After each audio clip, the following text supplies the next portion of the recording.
médias veulent libérer l'Afrique. C'est-à-dire que ça représente une décision internationale. Il faudrait qu'à l'international constate quelle est la position du gouvernement. La récréation est terminée.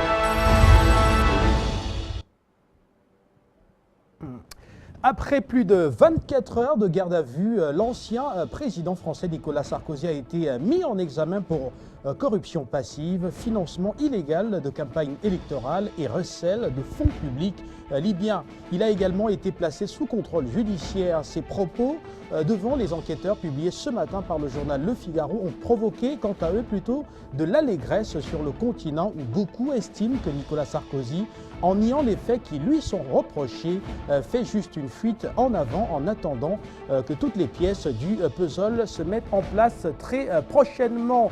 Dans cette autre édition de La Palabre Intellectuelle, nous allons nous concentrer sur cette liesse ou alors sur ces allégresses constatées sur le continent africain. Nous allons également tenter de comprendre avec les experts cette mise en examen de Nicolas Sarkozy. Rappelez que pour maître Jean de Dieu Momo, avocat international, les témoignages sont concordantes et les documents en main permettent de douter de son innocence proclamée, a déclaré Jean de Dieu Momo, d'ailleurs, que nous reprenons sur ce plateau. Et également, nous allons nous interroger un peu plus loin dans ce sentiment anti-français qui a monté, qui a énormément grimpé sur le continent africain après l'affaire dite des biens, après le lancement de l'affaire dite des biens Malaki et l'assassinat de Muammar Kadhafi. Plusieurs interrogations et bien sûr un panel, comme tous les soirs maintenant, pour vous permettre de mieux comprendre le fait marquant de l'actualité. Mesdames et messieurs, merci de nous retrouver en direct.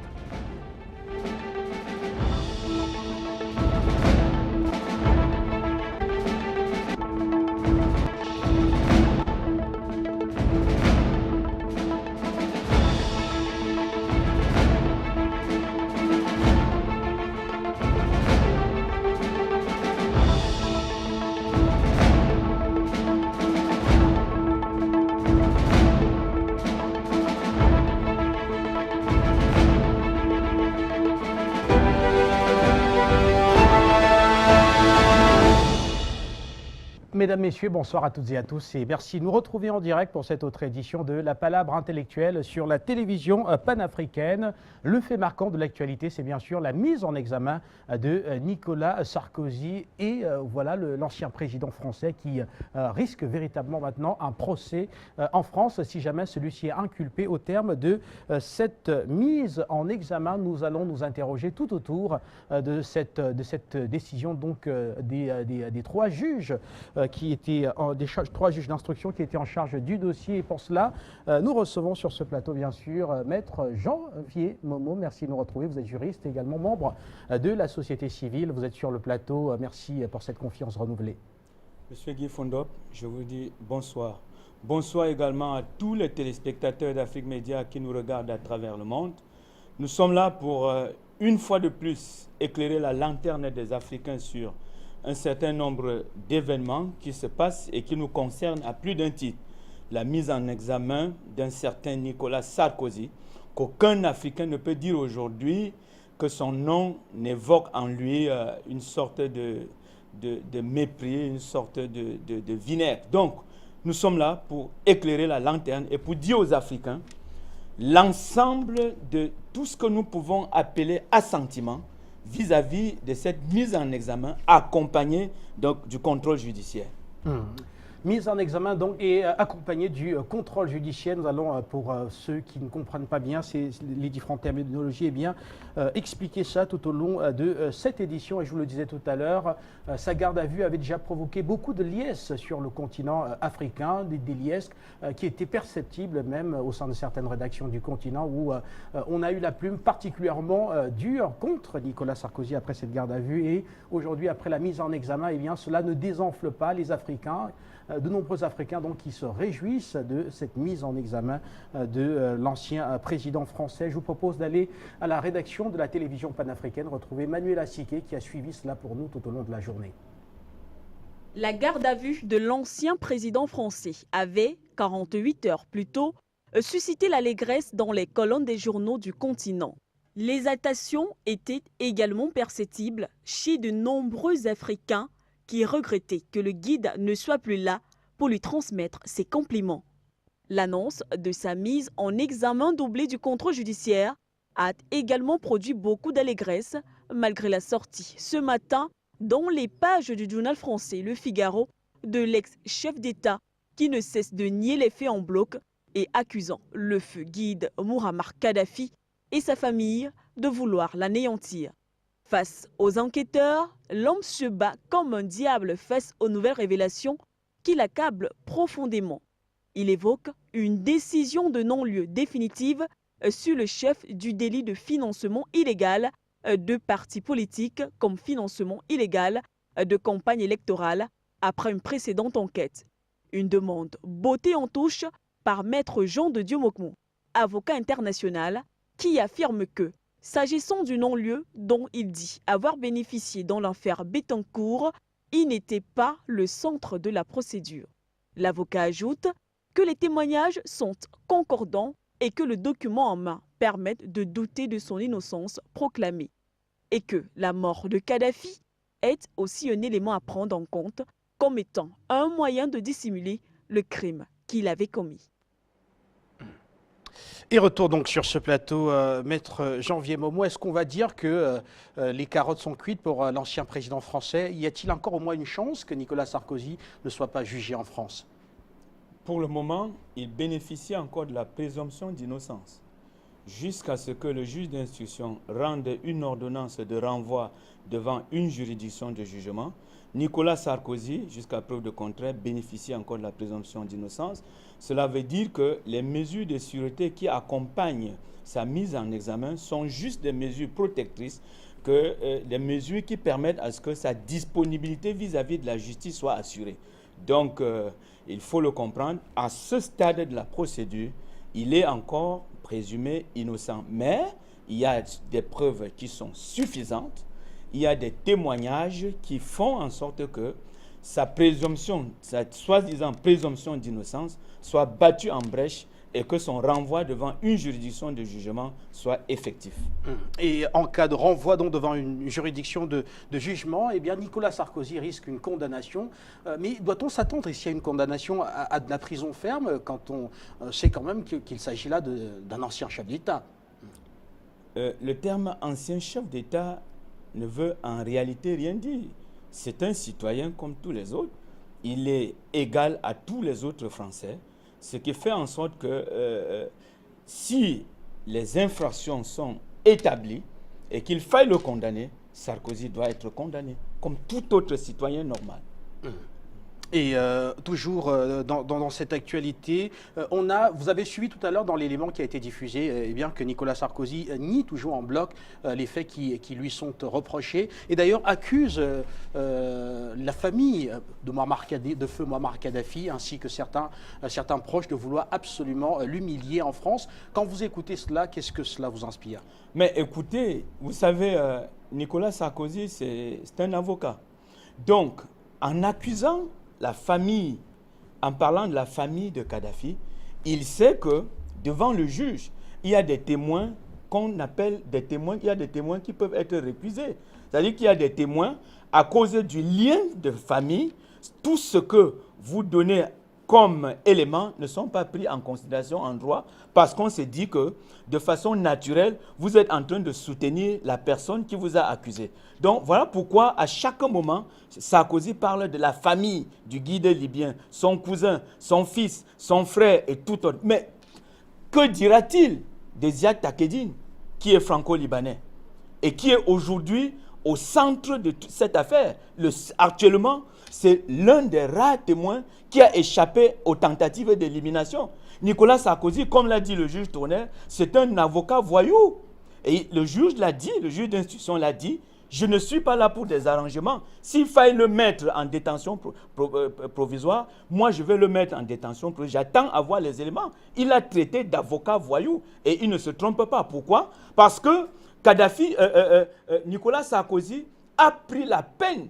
Je vous dis, M. Guy Fondop, et tous les panafricanais, tous ceux des téléspectateurs d'Afrique Média doivent comprendre. Il a pris le soin d'éliminer les témoins et toutes les personnes qui étaient susceptibles d'apporter la vérification, d'apporter la lumière à son inculpation. Donc, la mort de Kadhafi, en réalité, a été programmée au niveau du Conseil de sécurité par Nicolas Sarkozy. Et n'oubliez pas, en mars 2011, le 10 mars, il reçoit l'opposition parce qu'il a déclaré au juge d'instruction que c'est après qu'il ait reçu l'opposition libyenne à l'Élysée le 10 mars 2011 que Kadhafi a piqué une colère et s'est mis à faire des déclarations à son sujet. Mais il faudrait comprendre, le fait d'avoir reçu l'opposition, la soi-disant opposition libyenne en exil, c'était en réalité pour Sarkozy de préparer le dossier qui partait au Conseil de sécurité des Nations Unies pour se couvrir de la résolution avant d'intervenir en Libye.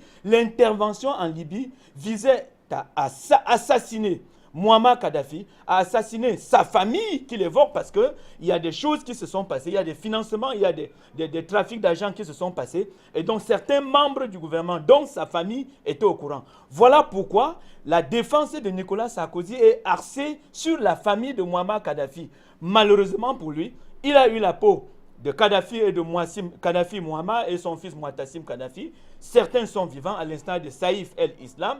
Les responsables des services de sécurité sont vivants.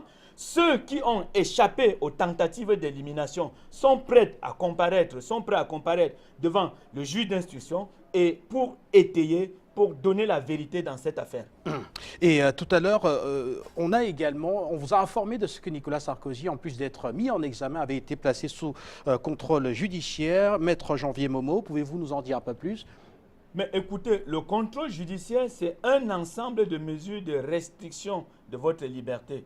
C'est-à-dire, nous, en droit, nous disons carbonnier libre chez soi. Mais pour le cas d'espèce, carbonnier n'est plus libre chez soi. Donc, Nicolas Sarkozy n'a plus la liberté de mouvement. Dans les mesures qui accompagnent sa mise en examen, il y a la restriction de mouvement, il y a la restriction même de recevoir certaines personnes qui sont impliquées dans l'enquête. N'oubliez pas que Brice Hortefeux, l'ancien ministre de l'Intérieur, est impliqué. Lui aussi, il est mis en examen. Claude Guéant, l'ancien secrétaire général de l'Élysée, lui aussi, il est mis en examen. Et l'ensemble, cette trilogie, ce trio magique, est en réalité le puzzle de l'affaire. Donc, Nicolas Sarkozy est interdit par le contrôle judiciaire de rencontrer toutes ces personnes et de faire certaines déclarations concernant l'enquête. Donc, M. Guy Fodop, c'est une affaire qui a commencé, elle sera suivie. Et en Afrique particulièrement, nous avons le plus grand intérêt à suivre cette affaire qui nous concerne à plus d'un titre. Et vous me donnez ici l'occasion de féliciter encore Afrique Média. Parce que je ne comprends pas, il y a des Africains qui ont plongé dans un pessimisme béat. Et je ne comprends pas. Moi, je suis optimiste. Premièrement, parce que au moins pour 24 heures, au moins pour 48 heures, Sarkozy a rasé les murs. Vous l'avez vu dans la posture de Laurent Gbagbo au moment de sa déportation, au moment où on l'a agressé dans son palais présidentiel d'Abidjan. Vous avez vu ce Nicolas Sarkozy arpenter les murs du tribunal du parquet financier de Nanterre pour attendre d'être reçu, pour subir un interrogatoire et pour enfin être mis en examen. Il faudrait que les Africains comprennent que la France, en réalité, n'engage pas ce mouvement d'elle-même. Il faut comprendre que la société civile africaine, l'opinion publique africaine, est pour que la tête de Nicolas Sarkozy, cet homme que vous regardez, se retrouve sur un plateau et qu'on vienne en Afrique avec ce plateau dire « Voici l'homme qui vous a causé du tort au XXIe siècle ». Pourquoi? Parce que c'est ce Nicolas Sarkozy qui a organisé ce que la Côte d'Ivoire vit aujourd'hui. Laurent Koudou-Barbeau et Blé Goudé se retrouvent à la Cour pénale internationale. Et il s'est vanté en disant qu'il a installé un chef d'État en Côte d'Ivoire, en l'occurrence Alassane Dramane Ouattara. C'est le même Nicolas Sarkozy qui crée ce que je peux appeler, c'est le même Nicolas Sarkozy avec ses amis les Bourdons qui sont derrière l'affaire des biens mal acquis. Et vous savez, la position de l'opinion publique africaine, de l'opinion publique panafricaine, symbolisée par Afrique Média concernant l'affaire des biens mal acquis. Nous avons dit que c'était une entourloupe du XXIe siècle, c'était un braquage judiciaire qui consistait à mettre main sur les biens des Équato-Guinéens, des Africains que nous sommes. Il faut donc comprendre que la conjugaison des éléments bien mal acquis, la déportation de Laurent Koudou Barbo et la mort du guide libyen et d'autres Libyens qui sont tombés par le même coup constitue aujourd'hui un caillou dans la chaussure de la France. Mais vous imaginez, à chaque fois que le président Macron s'est présenté en Afrique, il n'a pas terminé sa visite sans recevoir une seule question.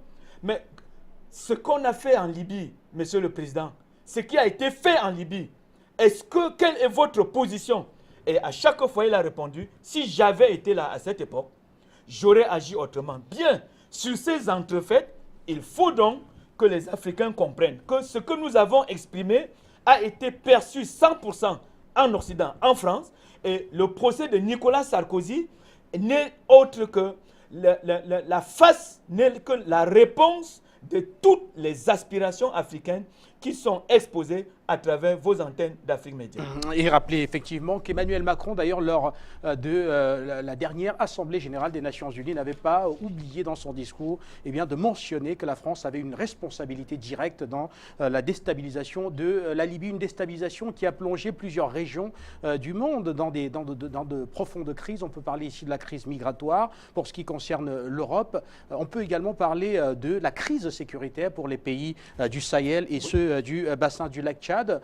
Boko Haram également qui s'est vu renforcé avec d'autres mouvements terroristes du Sahel qui se sont lourdement armés en Libye, sur le théâtre libyen et qui sont donc descendus par la suite dans le bassin du lac Tchad. Plus de 20 000 morts enregistrés dans cette région du continent. Alors il est clair que l'actuel président français ne partage pas la politique qui avait été menée par son prédécesseur. Monsieur Guy Fondop, merci de poser cette question, cette brillante question.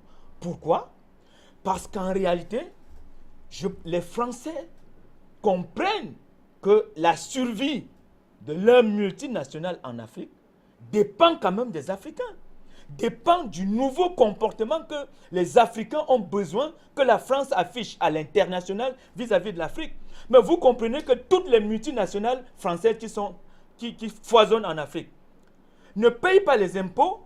Certains d'entre eux ne payent pas les impôts ou font la fraude et la fronde fiscale. Pourquoi? Parce qu'ils savent qu'au niveau de l'Élysée, il y a des bouchers comme Sarkozy qui sont prêts à tailler, à couper la tête des chefs d'État africains. Il faut bien qu'on comprenne. Le G5 Sahel qui vient d'être créé, le terrorisme au Sahel et tout ce que vous pouvez imaginer. Mais cet homme a plongé l'Afrique dans un imbroglio sécuritaire inimaginable. Et le président Macron a compris. Je pense que ce qui est engagé, M. Guy Fondop, l'opinion publique africaine ne peut pas baisser les bras face à ce qui a été engagé. Nous sommes pour que ce Sarkozy, nous voulons voir sa tête sur un plateau en forme d'Afrique. C'est la tête de Nicolas Sarkozy. Pas qu'on taille sa tête comme dans le terrorisme, mais qu'il soit mis derrière les barreaux de façon définitive et qu'ils comprennent que lorsqu'on fait du mal à un peuple innocent, à un peuple accueillant, tôt ou tard, on doit le payer dans un monde qui est gouverné par l'être suprême. Merci à vous, Maître Janvier Momon. On va rapidement ouvrir le standard de la télévision panafricaine pour que vous puissiez nous retrouver, vous qui avez suivi ce fait marquant d'ailleurs depuis ce matin sur les antennes d'Afrique Média. Que vous inspire la mise en examen de Nicolas Sarkozy? Rappelez que mise en examen, Maître Janvier Momon, cela signifie qu'il peut être jugé en France et même condamné d'ailleurs, oui. La mise en examen, en réalité, c'est ce qu'on appelle l'inculpation. Donc, lorsqu'on vous convoque, vous venez avec des charges sur vous.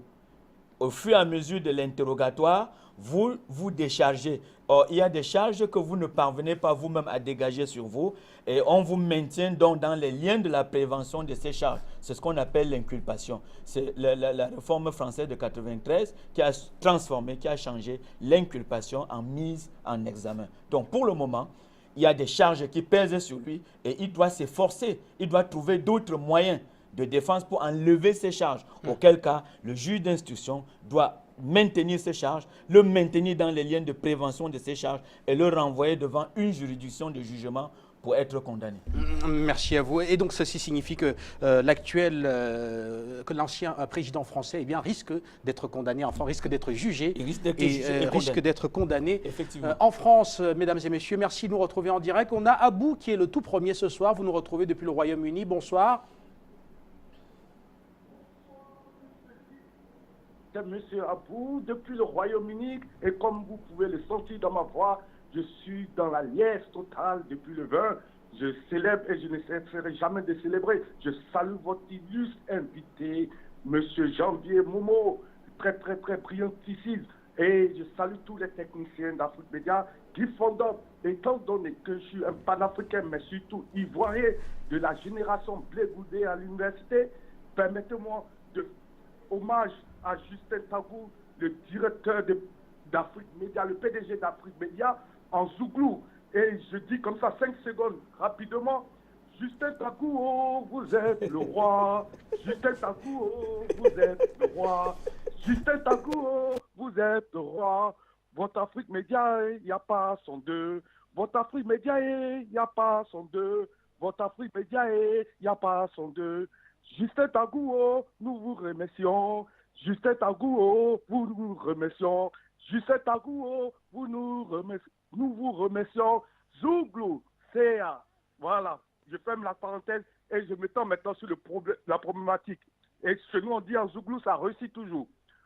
Donc, pour parler de Nicolas Sarkozy, vous comprenez, Dieu dit toujours que la mesure que vous prenez pour mesurer les autres, c'est cette même mesure qui va vous mesurer. Vous comprenez? Voilà un individu qui, sans présomption d'innocence, il allait outre la présomption d'innocence, il a emmené le président, son excellence Laurent Gbagbo, à la haie, sans aucune preuve, sans aucun dossier, au-delà de toute réglementation, il a violé toutes les réglementations, il a emmené, sans lui donner même la chance, un père de famille comme Laurent Gbagbo, mais de surcroît, un président de la République, élu par son peuple, sans pitié, Nicolas Sarkozy. Il s'est pris pour Dieu, plus que Dieu, il l'a emmené en prison. Mais Laurent Gbagbo, moi, il a eu la chance de survivre. Parlons-en de Kadhafi, qui a été tué de façon extrajudiciaire, qui a été tué de la façon la plus atroce, avec l'humiliation. Nous, on a vu toutes les vidéos où il a été somnolisé, tout ça là, avec des bouts de canon de fusil, avant qu'on le tue, à bout portant. Voilà quelqu'un aujourd'hui qui se met aux yeux du peuple, aux yeux du monde entier, de l'humanité, et se permet, parce qu'aujourd'hui c'est à son tour, comme on le dit en Côte d'Ivoire, le renard passe-passe, chacun à son tour chez le coiffeur Mamadou. Le renard passe-passe, chacun à son tour chez le coiffeur Mamadou. Voilà, aujourd'hui à son tour, il veut convoquer ce qu'on appelle la présomption d'innocence. Mais attendez, comme le doyen le dit souvent, je ne sais pas si c'est moi qui marche sur la tête ou bien c'est les autres qui marchent sur la tête. Mais dans quel monde nous sommes? Dans quel monde nous sommes? Nicolas Sarkozy parlait de présomption d'innocence. Le bourreau des Africains qui ne donne même pas même le droit, simplement même de permettre aux Africains de se justifier avant de les condamner. Celui qui depuis l'Inde, il a appelé un Gbagbo pour dire, je te donne 12 heures pour quitter le trône, le pouvoir. Je te donne 24 heures pour quitter le pouvoir, toi et ta femme. Sinon, vous verrez. Un monsieur comme ça, qui est sanguinaire, sans pitié, aujourd'hui, il demande la clémence. Il ose parler même de cabale, que c'est une cabale contre lui, de la famille de Kadhafi. Mais même si c'est une cabale de la famille de Kadhafi contre toi, mais c'est normal. Tu as assassiné leur père de façon atroce. Mais il est normal qu'ils se vengent. C'est des êtres humains. Tu n'es pas plus être humain que les autres. Vous voyez? Donc, c'est les êtres humains comme ça qui pensent qu'ils sont plus humains que les autres. Ils pensent que leur vie coûte plus cher que la vie d'autrui. Eux, ils peuvent tuer les autres. Ils peuvent juger les autres. Ils peuvent condamner les autres sans pitié. Mais à leur tour, c'est eux qui demandent la clémence. C'est eux qui demandent les preuves. C'est eux qui demandent la présomption d'innocence. C'est eux qui connaissent toutes les procédures. Non, telle procédure a été bafouée. Telle procédure n'est pas normale. Attends. Mais quand ce sont les autres, ils sont prompts à les porter au pilori, à les porter à la guillotine. Vous comprenez? C'est un maudit hier, c'est un maudit aujourd'hui, il sera un maudit demain. Nous sommes contents parce que de la façon symbolique, ça prouve. Moi, mon existence, j'ai choisi d'être bon. Vous comprenez? Et ça me fait tellement mal toujours quand tu vois les mauvais qui disent que vous, tu avez choisi d'être bon, nous, on prospère. Nous, les mauvais, on prospère. Mais vous, les justes, vous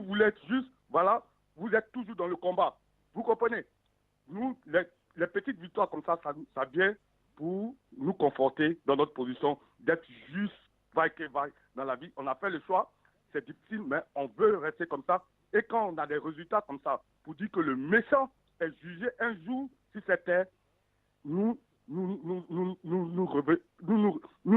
vivre, nous nous voyons confortés dans notre choix et nous nous disons que voilà, ça au moins ça va conforter nos jeunes frères à comprendre qu'on peut être juste dans la vie, qu'il y a une justice sur cette terre-là, que ce n'est pas toujours les mauvais qui gagnent. C'est pourquoi nous célébrons. En dépit de tout, nous célébrons. On s'en fout que les Français n'aillent pas jusqu'au bout, mais nous n'allons pas laisser cette histoire-là.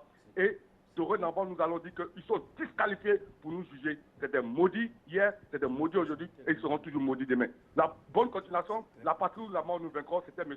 Abou depuis le Royaume-Uni. Bye, bye from now. Merci beaucoup à vous, Monsieur Abou, depuis le Royaume-Uni. Merci pour cette intervention au standard de la télévision panafricaine. Alors que vos réactions nous intéressent, que pensez-vous de la mise en examen de Nicolas Sarkozy en France? Nous avons Patrick qui nous retrouve depuis l'Allemagne. Bonsoir Patrick. Patrick est plutôt à Douala au Cameroun. Bonsoir Patrick. Bonsoir mon frère. Bonsoir. Oui, bonsoir, bonsoir. Oui. Bonsoir. Bon, par la suite, je voudrais demander à M. Momo que la mise en examen de sa parce que peut-être combien de temps on soit aussi pour savoir combien de temps il sera mis en examen. Bon, la suite, c'est que même les gens, même les opposants qui avaient perdu les élections en ce temps-là, ils avaient aussi dépensé leur argent. Eux-mêmes, ils peuvent comporter pour porter plainte contre lui. Et même, je me dis que le monsieur qu'on avait dit qu'il avait violé une femme pour le disqualifier en France pour les élections là. Bon, peut-être si c'était en ce moment-là, c'est que lui-même ne peut pas. Cet argent pouvait même servir à la femme de corruption. Pour que la somme c'était, pour que lui passe sur les élections, parce que c'était celui qui était en tête. Donc je voulais dire que même si ce n'est pas en faveur d'Afrique, rien que comme il est déjà sali là, vraiment d'autres chefs d'État, même les chefs d'État des États-Unis ne peuvent plus tenter l'Afrique n'importe comment. Parce que ça va déjà que si tente l'Afrique n'importe comment, ça doit aussi retourner et quand on peut les prendre pour les mettre en prison. Donc ce qui est en train de se passer là, les gens ils ne font pas qu'ils disent que c'est rien. C'est en train aussi de mettre certains chefs d'État européens ou bien États-Unis sur la marche. Et ça rend aussi les chefs d'État africains aussi à l'aise. Ils ne vont plus vraiment faire des choses sur pression de la France. Donc souvent, ils font des choses qu'on est en train de les manipuler. Ils voient comme les choses sont en train de les gérer et gérer aussi leur père. Donc tous ceux qui passent et ceux qui viennent au présent, le présent change le passé. Donc vraiment, je voulais vraiment ajouter de cette manière. Bon, bonne soirée à vous. Merci beaucoup à vous, Patrick, depuis Douala, au Cameroun, et le Standard, toujours avec vous qui nous retrouvez à l'instant pour participer à cette autre édition. Monsieur Sekou, vous nous retrouvez du Canada, Nicolas Sarkozy, qui se rapproche d'un procès en France. Il pourrait ainsi être condamné, n'est-ce pas, tel qu'on l'a vu d'ailleurs dans les différents faits qui lui sont reprochés. Quelle est votre lecture? Monsieur Guy, bon, je ne vais pas être très long parce que je suis en voiture, alors je conduis en ce moment. Mais ce que je vais vous dire là, je n'ai jamais eu de doute là-dessus. Je vous l'ai toujours dit, Nicolas Sarkozy, il va payer, il va aller en prison. Il faut que les Africains soient optimistes. Mais là, ce n'est qu'un début. Et il ne faut pas que les chefs d'État africains et toutes les grandes personnalités africaines qui ont un certain poids et mettent toujours la pression sur le gouvernement français. Il ne faut pas qu'on laisse les tomber. Parce qu'une fois que la poussière de ce début va tomber, si l'Afrique s'endort, ils vont le relâcher. Alors c'est le moment de mettre la pression sur le gouvernement français. Toutes les grandes personnalités africaines, les chefs d'État et tout le monde qui ont un certain poids, qu'ils prennent leur téléphone ou qu'ils envoient des messages au gouvernement français pour les féliciter et dire que voilà, C'est cette France que l'Afrique veut. Nous voulons qu'il y ait de la justice. Alors continuez votre bon travail que vous avez commencé. Il faut qu'ils le fassent savoir à Macron qu'ils ont commencé un bon travail, ils n'ont qu'à continuer jusqu'au bout. Voilà ma réflexion là-dessus. Depuis le tout début, je n'ai jamais eu aucun doute que ce voyou-là ira en prison. Il y a quand même un Dieu dans ce monde-là qui surveille tout le monde. Voilà, Guy, je conduis là, ici, c'est interdit de conduire en parlant au cellulaire. Donc, je vous remercie et je vous souhaite une bonne continuation. Nous vous remercions également et voilà, merci une fois de plus d'avoir contribué à cette autre édition de la Palabre intellectuelle. On va poursuivre toujours avec le standard. On va apprendre François qui est au Cameroun. François, bienvenue à l'antenne.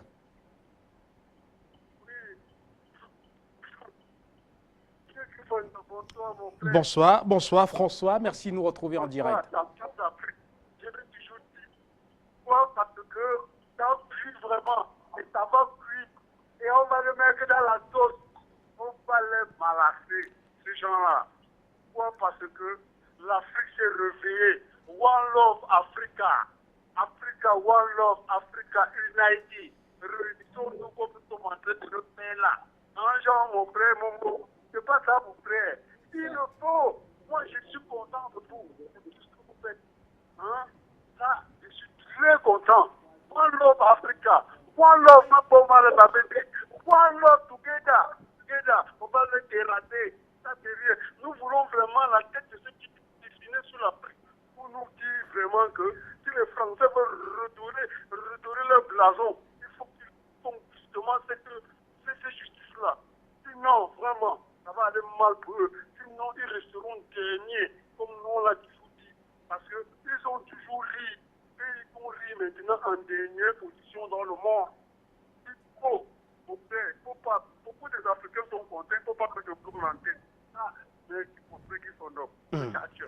Merci à vous François depuis le Cameroun et nous poursuivons en Côte d'Ivoire avec M. Kouadio qui nous retrouve. Bonsoir à vous M. Kouadio. Est-ce que pensez-vous qu'un procès ou alors qu'une justice rendue dans l'assassinat de Mouammar Kadhafi en France pourrait permettre à ce sentiment anti-français qui se développe de plus en plus sur le continent au moins de connaître une baisse?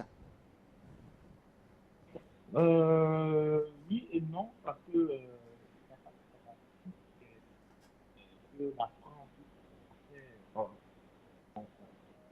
Malheureusement, nous avons quelques difficultés à avoir M. Kouadio en direct. Alors, on va revenir très vite, plutôt sur le plateau avec vous, Maître Janvier Momo, avant de retourner au standard. Alors, il y a un téléspectateur tout à l'heure qui vous a posé une question de savoir combien de temps durera la mise en examen de Nicolas Sarkozy. Oui. Je pense qu'il est mis en examen en termes de délai. Tout dépend du juge d'instruction. Donc, c'est le juge d'instruction qui va décider de la reprise parce que pendant la mise en examen, il y a un certain nombre de preuves qui doivent être rassemblées de part et d'autre. L'inculpé doit préparer sa défense. Le juge d'instruction aussi doit se préparer à inculper, c'est-à-dire chercher à maintenir les charges qui pèsent sur l'inculpé. Donc, en termes de délai, il n'y a pas, à mon avis, il n'a pas imparti un délai au terme duquel Sarkozy devra être renvoyé devant une juridiction de jugement. Bien sûr, et c'est donc le temps de la justice. Tout dépend de la façon dont les éléments vont être rassemblés par le juge d'instruction pour décider si oui ou non Nicolas Sarkozy sera jugé en France. On s'interroge avec vous qui êtes à la maison et vous nous retrouvez tout comme Brice qui nous a déjà retrouvés depuis la ville de Lille en France. Bonsoir à vous, c'est un grand jour pour le continent africain et tous ses fils. Justice sera rendue même au nom de la souveraineté et au nom même du peuple français. La justice sera rendue pour que la France aussi retrouve ses couleurs en Afrique et pour que les Africains aient justice après tout ce qui s'est passé, ces humiliations qui ont été vécues en Mondovision. On se souvient, nous dit Brice, qui nous a retrouvés depuis la ville de Lille en France et puis direction l'Allemagne à présent avec Patrick qui nous retrouve finalement. Patrick, tout à l'heure, je vous ai annoncé alors que vous n'étiez pas là. Merci de nous retrouver en direct. Oui, allô, bonsoir. Bonsoir. Oui, bonsoir mon très cher frère Guy Fodop. Bonsoir à tous les téléspectateurs d'Afrique Média. Un bonsoir particulier à tous les techniciens ainsi que les standardistes. Un bonsoir bien appuyé à votre panéliste, je crois, le juriste, alors l'avocat, monsieur Momo. Bonsoir particulier à lui. Vraiment, merci l'homme qui a en fait, comment dire, droit à la parole en termes en ce qui concerne les rouages et les mécanismes juridiques. J'ai dit merci déjà à M. Momo pour les explications techniques qu'il a pu donner. Et j'aimerais bien savoir, parce que moi, en bon Africain avisé, j'ai tout de suite porté le manteau d'un petit chercheur comme ça pour l'occasion. Ne serait-ce parce que hier déjà, je disais, après la garde à vue, si M. Sarkozy est mis pour moi, ce sera le plus grand soulagement. Pourquoi pas au-delà? Juste parce que j'ai été, je suis resté très réaliste. L'histoire de la France n'a pas un précédent dans le sens d'une condamnation et d'un emprisonnement des chefs d'État. C'est un peu la logique qui m'anime et la lucidité. Donc, le seul chef d'État qui a été condamné autant pour moi à quelques années de sursis, c'est Jacques Chirac dans une affaire, je ne sais bien plus laquelle, mais historiquement, c'est Jacques Chirac dans la Ve République. Donc, en fait, lui, il n'a pas fait la prison. Le RPR, qui était le parti qui a précédé l'UMP, avait payé simplement la caution qui avait été demandée. Donc, je crois simplement que vraiment, je suis satisfait d'abord du fait que ce soit la justice française que je salue. Parce qu'il faut saluer, reconnaître aussi que la nature ayant horreur du vide, il y aura toujours de la justice dans l'obscurité la plus profonde. Parce que Dieu a ainsi fait le monde. Donc, je salue effectivement cette justice française d'être allée jusque-là, pour moi. Et s'il y avait la cerise sur le gâteau, que la sentence après soit plus lourde, tant mieux. Mais ma lucidité d'analyse me permet de dire dès à présent, sans doute de me tromper, que M. Sarkozy ne sera pas emprisonné. Il pourrait avoir dans l'extrême une condamnation et cela sera commuté en amende ou en caution ou je ne sais pas quoi, mais ce sera un monsieur qui va continuer à rouler. Mais déjà, l'histoire retiendra que ce monsieur a été, est et continue à être un criminel pour la stabilité du monde même lorsqu'il était chef d'État. Donc vraiment, c'est hyper intéressant. Mais j'aimerais poser une question à l'avocat qu'est M. Momo pour chuter, parce que vraiment, ma joie aujourd'hui avec la mise en examen, qui est pour moi la barre que j'avais fixée, me permet de m'arrêter là et de poser la question à Maître Momo qui est sur le plateau. Maître Momo, est-ce que si la justice, bon, pas si, parce que selon moi, elle ne le fera pas, si M. Sarkozy n'est pas emprisonné, quels sont les mécanismes, selon vous, qui pourraient permettre à des plaintes déjà initiées, parce qu'Afrique Média nous a fait savoir il y a peu de temps qu'il y a une plainte initiée contre M. Sarkozy dans le cadre libyen, et je crois peut-être ivoirien, je ne sais pas, par un collectif d'avocats africains. Quelle est effectivement, du point de vue réaliste, la possibilité de ce type de plainte sans le soutien des chefs d'État? Je dis bien des chefs d'État, je n'ai pas parlé de l'Union africaine, parce que je ne crois pas à cet ensemble vide. Je parle des chefs d'État individuellement ou en commun. Quel peut être l'impact d'une telle initiative sans l'appui des chefs d'État? Parce que je dis bien chefs d'État sont ceux qui ont prêté serment. Ce n'est pas un chef de parti d'opposition qui devrait faire ce job. Je parle des chefs d'État. Merci pour votre réponse en avance. Bonne continuité à Afrique Média. Merci mon très cher frère Guy Fodop. Du courage en avant Afrique Média.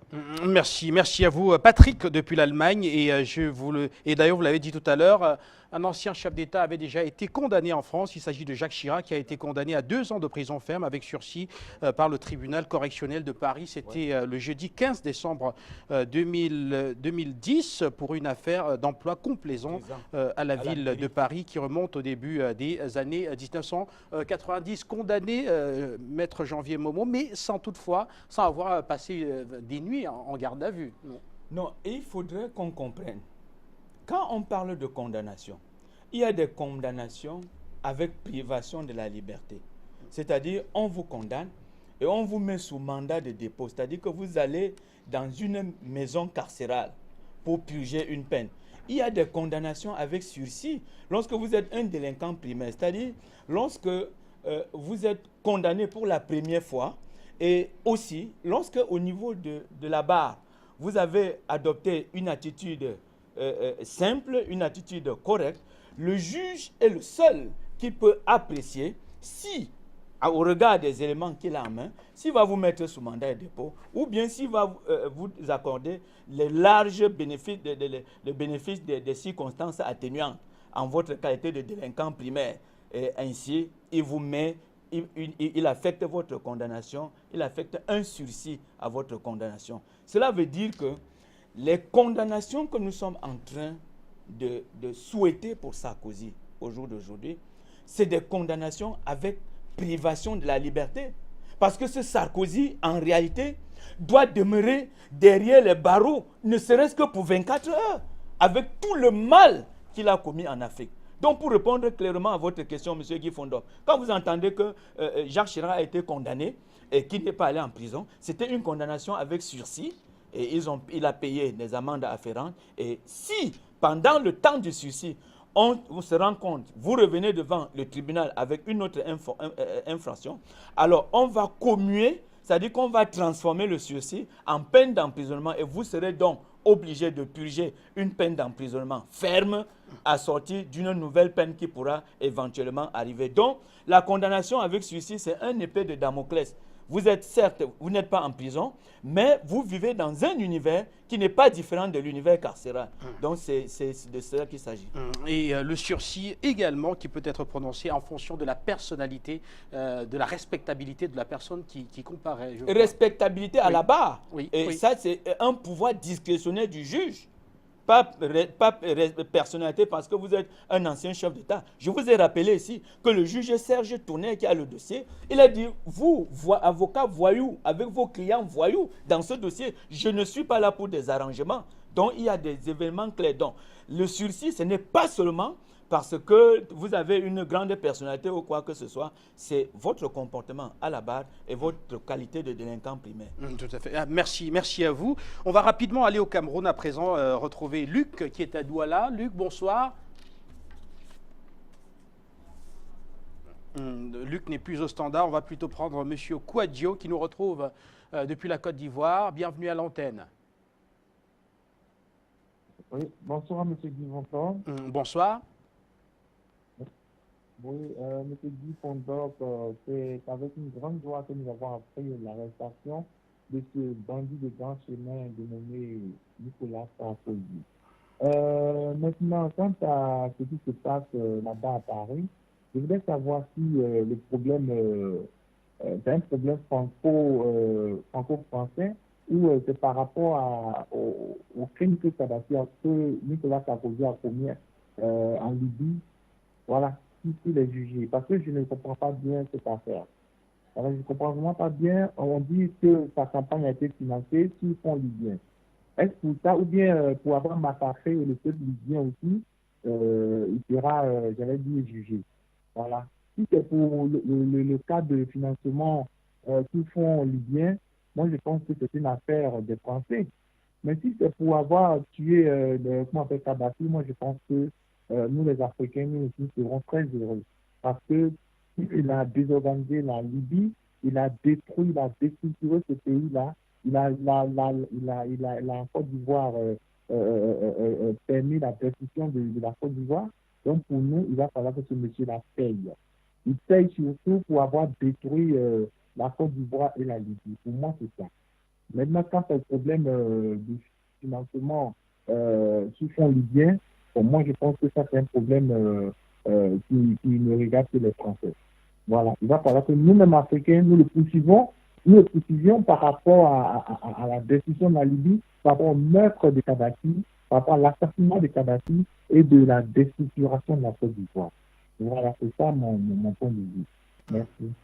Merci à vous. Avant de prendre Pierre, qui est au Cameroun et qui nous retrouve, on va rappeler ce pourquoi Nicolas Sarkozy a été mis en examen. Il a été mis en examen pour corruption passive, financement illégal de campagne électorale et recel de fonds publics. Livien, Maître Janvier Momo, vous avez quelque chose à ajouter? Non, monsieur Guy, je suis d'accord avec vous. C'est pour ça que je vous ai dit, il est arrivé à son interrogatoire avec un sac. Ce n'était pas justement les 3 infractions. Tout à fait. Il y en avait plusieurs. Il y en avait 6. Beaucoup plus, oui. Et donc, il a essayé de dégager. Et en définitive, ce sont les infractions pour lesquelles, ce sont les charges.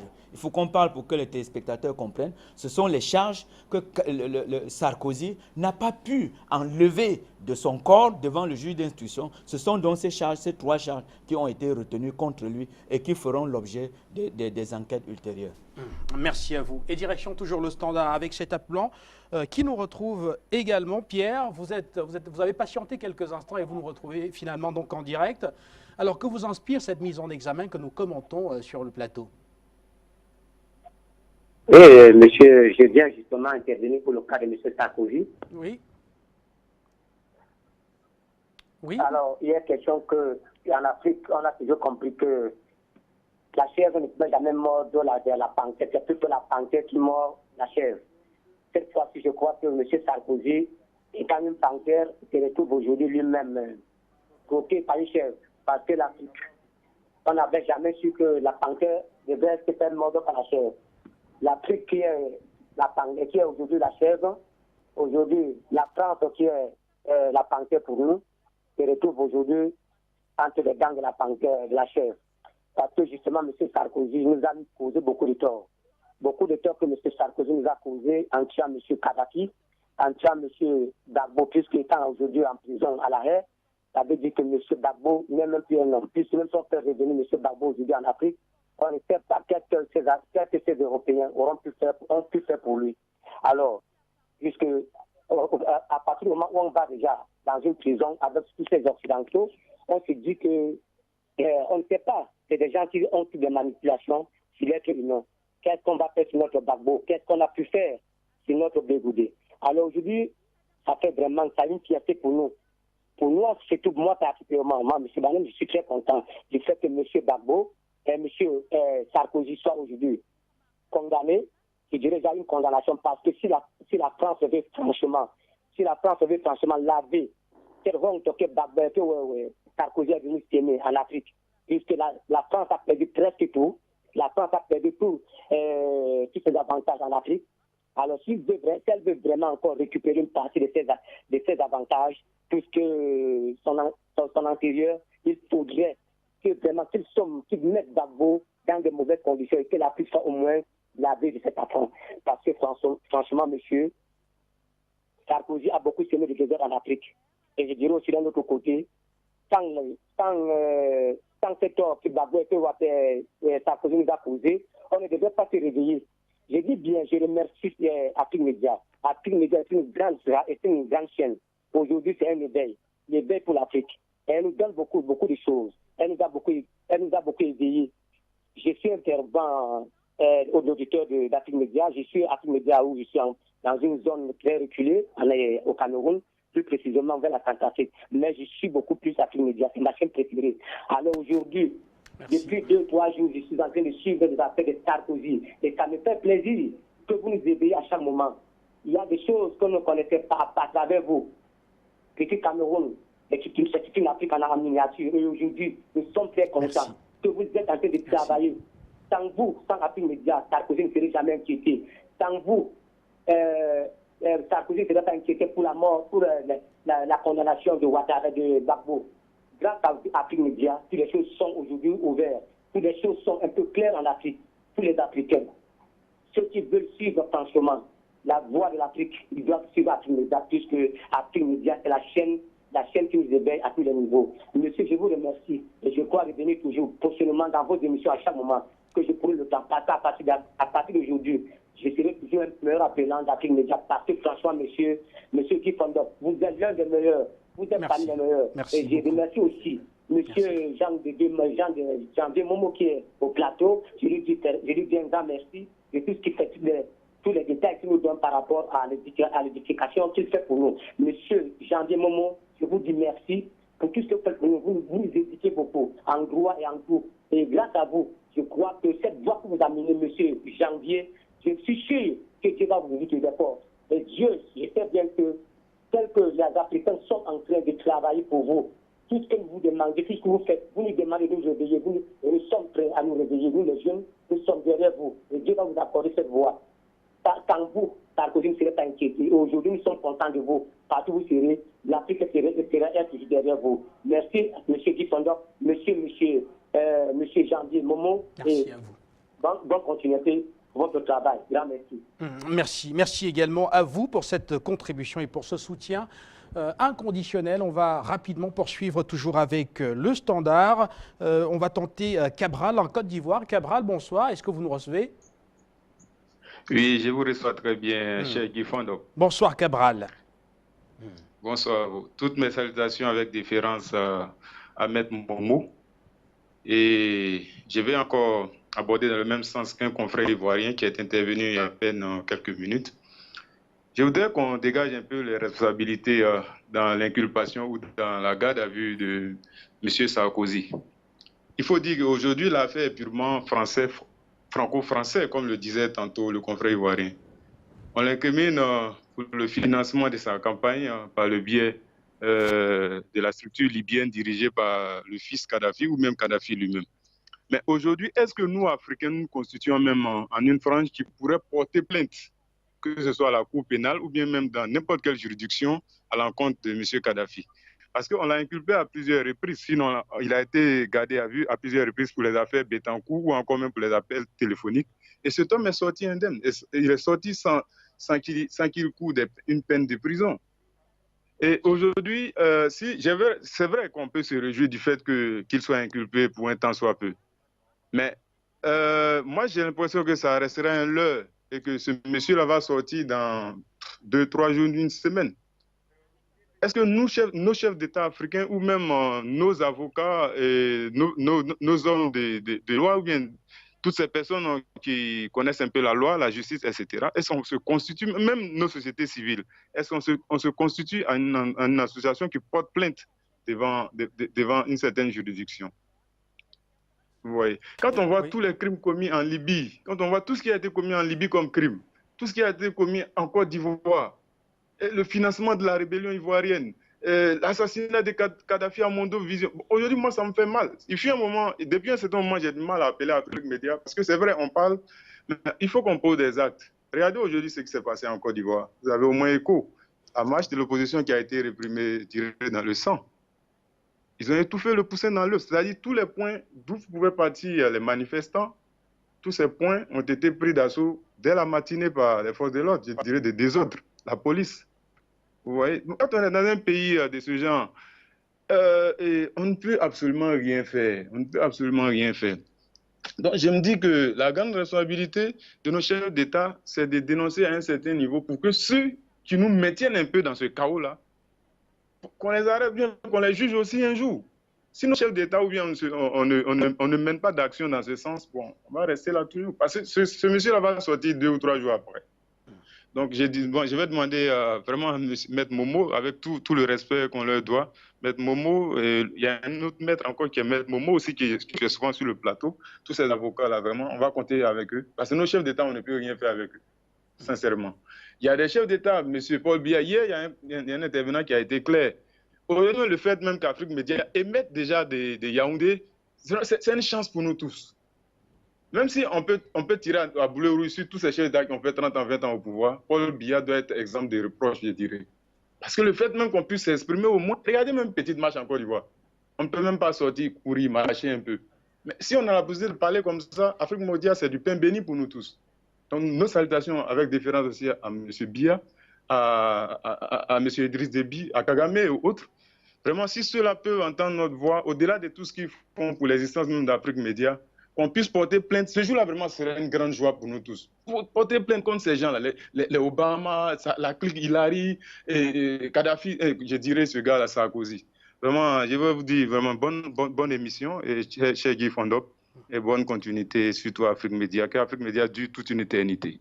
Merci à vous pour cette contribution. Et Maître Janvier Momo, vous allez rapidement répondre parce que le standard explose. Oui. Avant de prendre Roger de Dubaï, vous allez répondre parce que notre téléspectateur voulait savoir si on doit s'attendre à ce que ça se termine un peu comme dans l'affaire Bikma Léon. Oui, je voudrais très rapidement, puisque le standard s'appelle sur le continent, le standard doit être inondé. Oui. Je remercie M. Cabral pour son intervention et avant lui, Patrick de l'Allemagne, parce qu'en réalité, les deux ont posé presque la même question. Ce qu'on peut faire en dehors de nos chefs d'État. Et moi, j'ai dit, en ma qualité de juriste chevronné, j'ai dit que dès lors, à partir du moment où le juge d'instruction a retenu le recel des fonds publics libyens, cela veut dire que le peuple libyen peut désormais se constituer partie civile. Oui. Partie civile. Et il faudrait que les Africains cessent de dire que c'est une affaire française. Cette affaire a une connotation africaine. Il faut expliquer aux téléspectateurs que Sarkozy, l'argent qui est venu de la Libye appuyer sa campagne électorale, à telle enseigne que s'il avait voulu faire une campagne électorale à Mars, dans une planète ou à Jupiter, il avait les moyens de le faire. Et ces moyens n'étaient pas des moyens, ce n'étaient pas des fonds français alloués aux partis politiques pour les mettre au même pied d'égalité. L'argent qui est venu de la Libye a changé la donne au niveau de la campagne et a fait ce que je peux appeler sur le plan politique une concurrence déloyale. Et c'est à ce niveau que l'Afrique est effectivement impliquée dans cette affaire au premier chef. C'est de cet argent qu'il s'agit. C'est cet argent. Toutes les autres infractions sont liées à la campagne de 2007 de Sarkozy, les financements illicites. Voilà pourquoi comment les Africains doivent comprendre que cette affaire nous concerne au premier chef. Et comprendre surtout que l'assassinat de Kadhafi, de sa famille, avec d'autres peuples libyens, c'était programmé par Sarkozy qui voulait éliminer l'un après l'autre tous ceux qui pouvait compromettre son audition dans une éventuelle, qui pouvait compromettre son procès dans une éventuelle poursuite judiciaire. Sarkozy est un avocat. Tourné a dit qu'il n'a pas affaire aux avocats voyous. Pourquoi? Parce qu'en fait de voyous, c'en est un. Tu es allé déporter Laurent Koudou-Barbeau, renverser le résultat d'une élection présidentielle en Côte d'Ivoire, venir l'affaire des biens mal acquis, ils sont tous derrière. Les Africains doivent comprendre que l'opinion publique africaine exprimée ici à Afrique Média a désormais un écho au niveau de la France. Vous pensez qu'on est en train de prêcher dans le désert? Moi qui vous parle, je sais de quoi je suis en train de parler. Les Français regardent Afrique Média plus que vous. Ils regardent, ils comprennent, ils absorbent ce qu'ils ont absorbé, ils rejettent ce qu'ils ont à rejeter. Et l'avenir des multinationales françaises, même en Côte d'Ivoire où vous vous trouvez, l'avenir des multinationales françaises est entre les mains du président Macron qui devrait, avec sa force, sa verve scolastique de jeunes garçons, redonner une autre image de la France au niveau de l'Afrique. Et je l'ai dit d'entrée de jeu, M. Guy Fondor, nous avons besoin de la tête de Nicolas Sarkozy. Et pour désamorcer cette crise, Laurent Gbagbo et Charles Blé Goudé doivent être libérés inconditionnellement. Cette libération doit s'accompagner de la condamnation avec privation de liberté. Vous dites ici à Afrique Média que le politique ne se sépare jamais du judiciaire. Ok, mais que le politique français, s'il vous plaît, comprenne que l'avenir de la France en Afrique dépend de la réparation des blessures.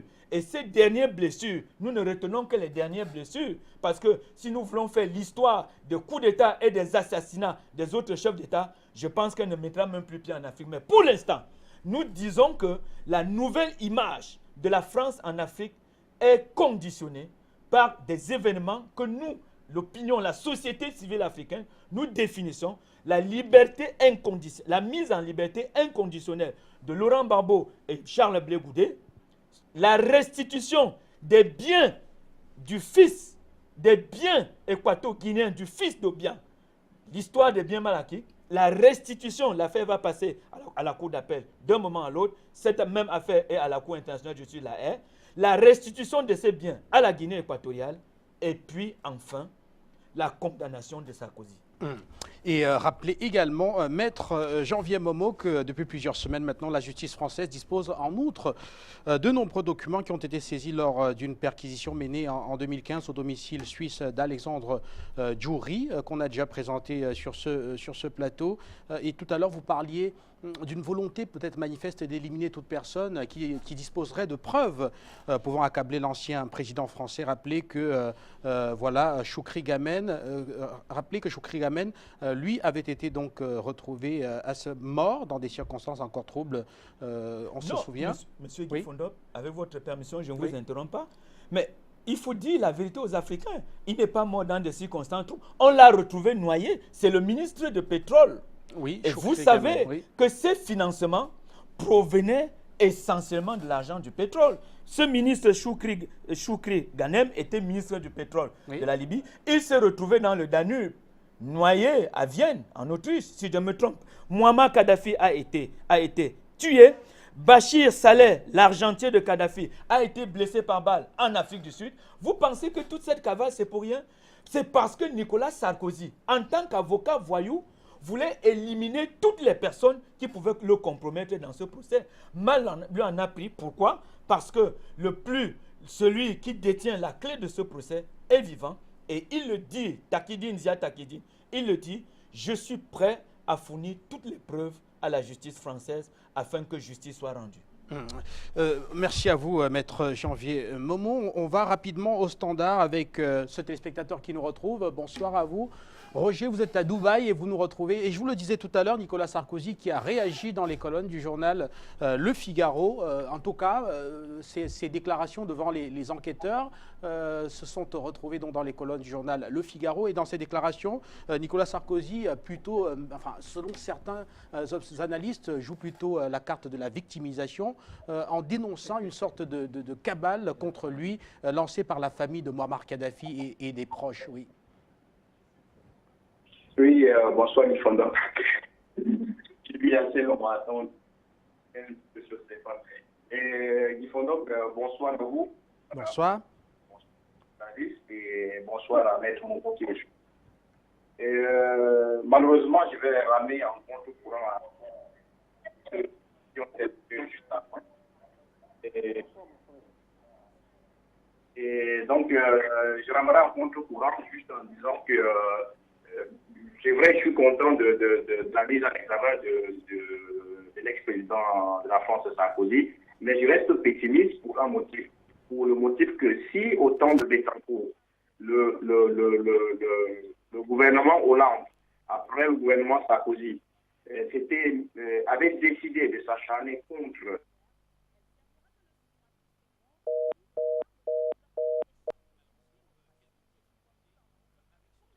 On va prendre un autre, Niamba Etienne, vous nous retrouvez de la Côte d'Ivoire. Bonsoir. Bonsoir, mon frère Guy Fondop. Bonsoir. Je salue Janvier Momo. Je salue les techniciens. Je salue tous ceux qui sont standards.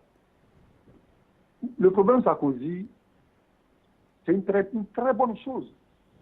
Regardez où il a mis aujourd'hui la Côte d'Ivoire. Il a balafré, je dirais, la Côte d'Ivoire. Il a créé une zizanie en Côte d'Ivoire. Et c'est les conséquences aujourd'hui. La Côte d'Ivoire était unie. Mais aujourd'hui, il a créé une situation qui fait que vraiment, l'Ivoirien a peur de l'Ivoirien. Et c'est dommage. C'est le karma qui paye. C'est le karma. Mais moi, je vais vous dire que tous ceux qui ont contribué à la chute, à la déportation de Laurent Gbagbo, ils vont payer ça. Je ne cite personne, mais tout le monde le sait. C'est le début. Ça va payer ça cher. Et ça a commencé. C'est être inhumain quand même. Donc, j'ai dit que c'est la justice divine. Je vous remercie. Merci à vous, Niamba Etienne. Et le sentiment partagé sur le continent africain, on trouve très peu d'Africains, ou alors peut-être même pas, d'Africains qui compatit à l'endroit de l'ancien président français. Vous l'avez suivi et rappelez que c'était également dans les journaux. On va peut-être, avec la complicité de la rédaction, regarder quelques-unes, notamment l'Observateur Palga au Burkina Faso, voilà, on voit là la une de l'Observateur Palga qui titrait Sarkozy gardé à vue avec les compliments du guide. C'est tout à fait, c'est à la limite sarcastique, Maître Janvier Momo. Oui, vraiment. C'est sarcastique avec les compliments du guide, parce qu'en Afrique, chez nous, Guy, les morts ne sont pas morts. Et qui plus est, les panafricanistes ne meurent pas. Ils vivent à perpétuité. Kadhafi n'est pas mort. C'est Sarkozy qui est debout. Il respire, il croit qu'il est vivant. C'est lui qui est mort. Le guide libyen n'est pas mort. Il est là avec nous. Et je suis d'accord avec cette une du Burkina qui dit avec les compliments de notre guide, Muammar Kadhafi. Merci à vous. Et autre journaux, ça sera pour tout à l'heure, le temps de prendre cet appelant qui s'impatiente au standard de la télévision panafricaine. Henri, vous êtes en Côte d'Ivoire. Bonsoir. À Conakry plutôt. Bonsoir. Je suis plutôt à Conakry. Bonsoir Henri, bienvenue à l'antenne. Bonsoir Guy. Bonsoir. Bonsoir Guy, bonsoir Maître Momo. Et puis bon, moi je suis très enchanté. Hein. C'est la deuxième fois que j'interviens également sur la télévision panafricaine. En tout cas, nous aussi, on vit vraiment cette actualité de M. Nicolas Sarkozy, le voyou, le criminel, qui a déstabilisé plusieurs pays d'Afrique. En tout cas, nous, son interpellation, par exemple, au niveau de la presse, au niveau à Conakry, c'est un ouf de soulagement et on espère bien, puisque nous sommes encore tous très bien détendus et aussi tendus parfois et sceptiques de la justice française quand il s'agit des affaires concernant notre beau continent qui est l'Afrique.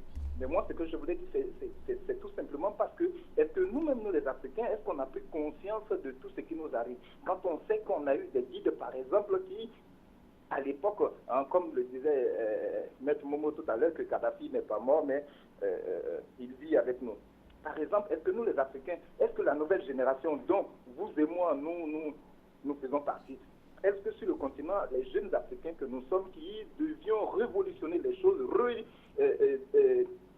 donner de nouvelles versions à la politique africaine, à nous, parce que j'ai toujours dit que nos chefs d'État sont à la tête de nos États fébriles et fragiles, sans le consentement, parce qu'ils ne reflètent pas le résultat des unes des populations africaines. Est-ce que nous, les jeunes Africains, est-ce que vu ce que nos présidents font à la tête de nos États fébriles et fragiles, est-ce qu'on a pris conscience de les mettre sur les rails pour dire, président, désormais, voilà comment ça va se faire. En tout cas, moi, je voulais vous dire merci. Merci pour tout ce que vous faites, parce que nous, ça nous fait énormément frissonner quand on voit des maîtres, des hommes de lettres, hein, comme Maître Momo, par exemple, intervenir sur une scène comme ça, quand on le regarde, quand on voit, par exemple, le président Bonatani, quand on voit le président des auditeurs de l'autre côté là-bas, ça nous fait énormément plaisir, parce qu'on sait qu'il y a des gens, on a des grands frères devant nous, qui sont en train de nous... Merci à vous. Malheureusement, nous avons été coupés. Merci pour cet appel depuis Conakry. Voilà, et on espère vous avoir à nouveau à l'antenne très bientôt. On va poursuivre toujours avec le standard. Roger, vous êtes à Dubaï. Tout à l'heure, nous n'avions pas une bonne connexion. On va essayer à nouveau. Bonsoir. Oui, bonsoir, Nicolas. Oui, nous vous écoutons. Je reviens vous confirmer mon analyse. Je disais qu'il faut donc que malheureusement, je suis content qu'il soit là, que le président comme tout les partenaires de son gouvernement soit traduit. Moi, je suis convaincu que ce procès est sûrement un acharnement contre le président Sarkozy, comme cela a été fait par la République sociale, pour pouvoir l'éliminer de la scène publique. Je vous explique pourquoi. Malheureusement, Sarkozy est pour le moment des crimes financiers, parce que c'est un crime qui est puni par la loi française. Tant que, pratiquement, ce crime de recel d'argent, bien, ne sera pas directement lié à la mort de Kadhafi et à la mort préméditée, à l'assassinat prémédité du président Kadhafi et au génocide sur le peuple libyen, et aussi de déstabilisation des pays africains qui s'en est suivi, je ne pense pas que les Africains doivent être contents. Parce qu'à l'époque de Bétancourt, si Hollande avait voulu, même chose, Sarkozy aurait été inculpé, hein, et il serait allé en prison, et ça n'a rien à y voir avec l'Afrique. Macron, simplement, est en train d'essayer de faire redorer le blason, hein, parce qu'il voit la jeunesse africaine mousser, il sent le changement arriver, il sent un printemps, un vrai printemps africain arriver, et ils sont les intérêts français qui vont disparaître, et tout ce qui fait, ce qui prouve un malocin, quelqu'un qui va se prendre le coup, mais à travers un crime qui ne nous donne rien du tout. Parce que Sarkozy aurait pris de l'argent à un Français, à un Italien, ils ont été inculpés chez eux et les Italiens n'auraient pas été contents parce que Sarkozy sera à la prison. Donc, les Africains ne doivent pas être contents, ne devraient commencer à être contents que ce crime-là, quand Sarkozy sera incarcéré, et ce crime sera directement lié à la mort préméditée de Kadhafi, au génocide en Libye et à la déstabilisation de l'Afrique. Et la France ne le fera jamais. Je ne crois pas à ce juge, parce que s'il y avait un juge juste en France, aujourd'hui, l'histoire des biens mal acquis n'aurait pas avancé. Cette histoire a franchi presque tous les états de la justice française. On n'a pas trouvé un juge qui a fait un non-lieu. Un juge. Donc, simplement, Macron a décidé de mettre le côté ça. Et il est là. Sarkozy ne pourra pas aller en prison. Même juste pour ce crime financier, au moins qu'il fasse comme il fait avec le président italien Berlusconi, auquel on lui a donné une peine humiliante, une peine obligée aux travaux sociaux, à les nourrir et laver les lieux dans un centre d'accueil. Au moins cela pourrait être, parce que sinon il rentrera chez lui, que ce soit, qu'il soit, comment dire, en liberté restreinte, il continuera sa vie normalement parce que les Français se protègent entre eux. Sachez-le, la France n'a rien à écouter de l'Afrique. Ce procès n'a rien à voir avec l'Afrique. C'est un rendement de compte France. Et vous verrez que la mort de Kadhafi n'y sera pas liée. Le génocide libyen n'y sera pas lié. La destruction de l'Afrique n'y sera pas liée. Donc, je pense qu'il arrivera. Ça, c'est ma